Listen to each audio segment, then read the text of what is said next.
چی گفتم چرا غریبا من بگو تا بدانم چرا رفتی از من با تو من چی گفتم چرا غریبا من بگو تا بدانم چرا رفتی از من به تو تنها با سوز و غم ها درمان قلبم نیست به تو پیدا تو را بودی این دلی زارم در عشق تو من گرفتارم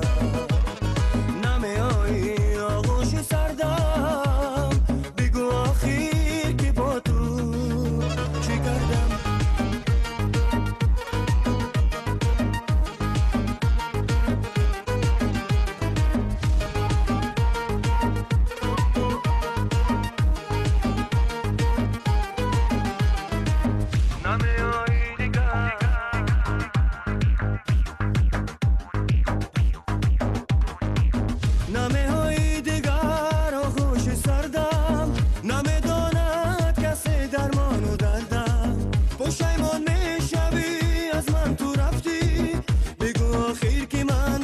چی کردم پشیمون میشوی از من تو رفتی بگو آخر که من با تو چی کردم تو را بودی این